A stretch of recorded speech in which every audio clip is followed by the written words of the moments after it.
Alright, so here is my little veggie patch. So here we have got this really cool 2-in-1 parsley and parsnip. It's parsley on the top, and underneath a parsnip root is growing. I've got about 5 different types of carrots growing, which are really good. We are starting to harvest them now. Got some watercress growing. Pretty much every gap you see I've just sown something else, whether it works or not. Surprisingly, I have potato growing. That's from the previous owners. It's just a bonus that just popped up. Lots of coriander and peas. This supposedly dwarf rhubarb, which is doing really well, but it's freaking huge. Over here, we've got they're little babies, just lots more carrots, and in between each row are heaps of flowers that I've just planted.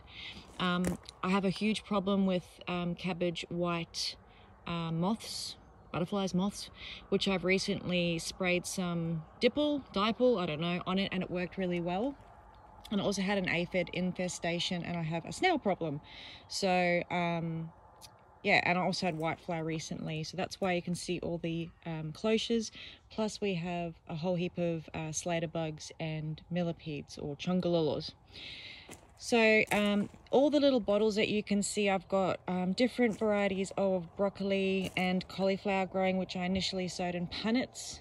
I've probably got another, I reckon, 100 broccoli, different types of broccoli, different types of cabbage, and different types of cauliflower growing, because depending on where I plant them, obviously some will fail. So I'm just planting out heaps to try and get a better crop.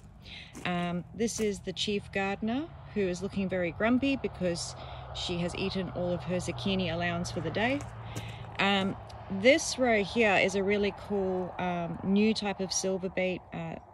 It's like a 5-color variety mix, and it's growing really well, which I'm really happy with, especially considering all the bug problems that I was just talking to you about.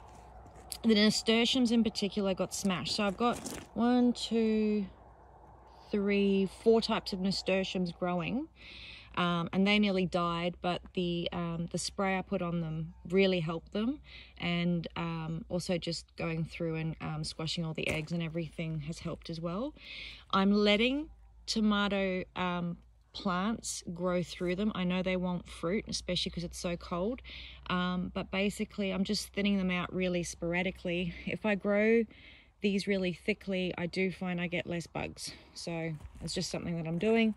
Slowly but surely I'm starting to get the flowers that I have sown actually flower. It's taken a really long time. I think I did these in the first 2 weeks that we got here, which was in February, and it's now May, so it's taken ages. But anyway, I got heaps more flowers coming. So in here we've got lots of dill, lots of coriander, lots and lots and lots of lettuce, which again I'm really happy hasn't been attacked. Finally starting to grow poppies, so I got a lot of poppies and dianthus coming up. And then over there, that weird cabbagey looking leaf at the back is something I've never grown. Really excited about. That's borage, blue borage, which also has edible flowers. And I think that's about it there.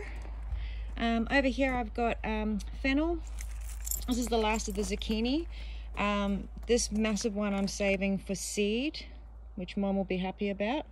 And here I keep trying to plant Brussels sprouts, and the millipedes keep on eating them. So I'm just gonna put those bottles over them and see if that helps, because it helps everything else.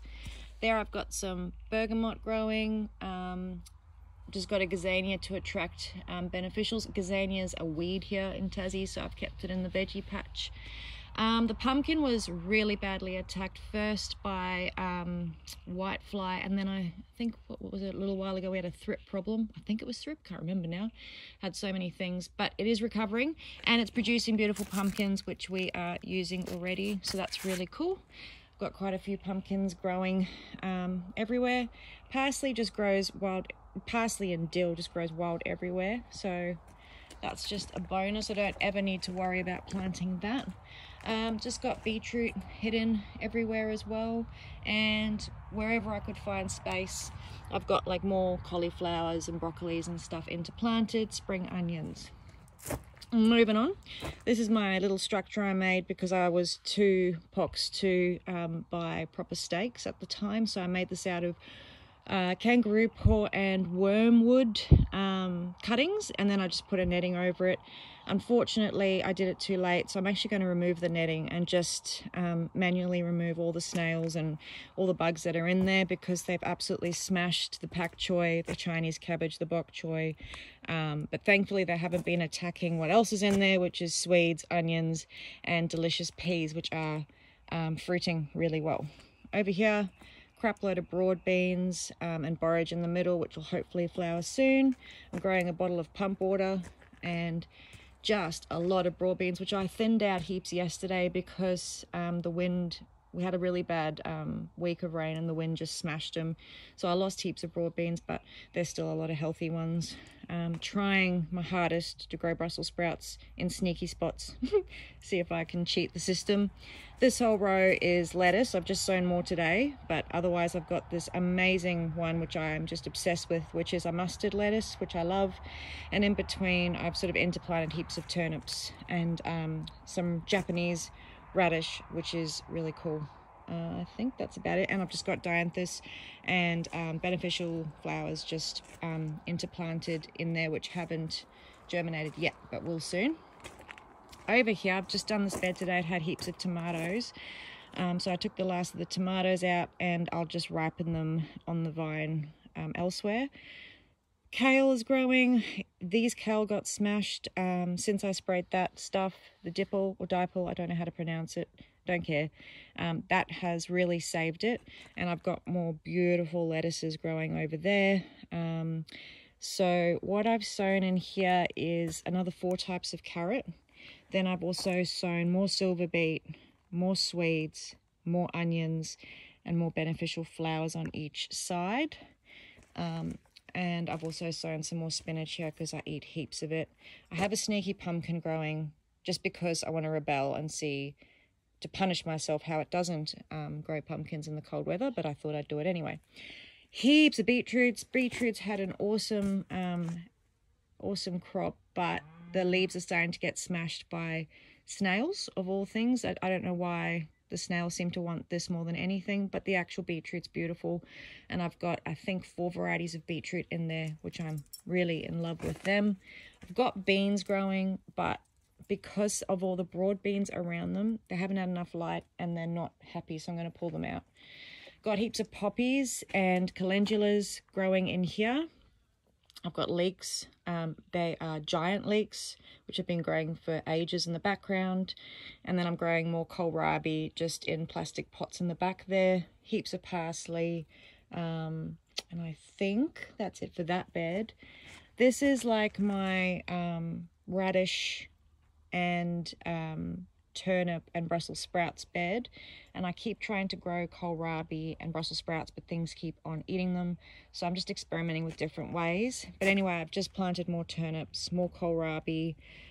These are my other turnips that grew really well. I've got a purple variety, which is absolutely beautiful, and a white variety. That's my perpetual spinach, which I love. It's my only successful Brussels sprouts plant. Oh, actually, I lie, I've got that one too. But I've tried like 8 of them. And just peppered in between, I've got parsley, and there's coriander growing like everywhere. And I've got more beetroot growing there, the last of the beetroot before it gets too cold. And mizuna, red and lime streaks, and more poppies growing just in there somewhere. And then this is a chicken coop, and this chicken coop was absolutely disgusting. The soil was just rock hard and it was full of weeds. So I am experimenting. So I put heaps of manure down, grew a green manure crop. Every time I have some scraps that aren't, you know, full of disease or insects or pests, I'll just lay them down in between the rows where I've planted. Some stuff's taken. There is a native mouse that lives in the chicken coop. So he often takes a lot of my seedlings, but that's okay. And he also eats a lot of our passion fruit. Anyway, I've got what is growing well is marrow. Marrow's growing really well. And there's lots of just cabbage and cauliflower and broccoli that I'm growing in between. And also I'm growing really nice peas along the border at the back there. And I'm also growing sweet peas, which I'm hoping will climb up and just be a really pretty backdrop to our beautiful property. And I think that's about it. I think that, I think I've shown you everything. Yeah, I have. Roxy's getting impatient, so I'll sign off.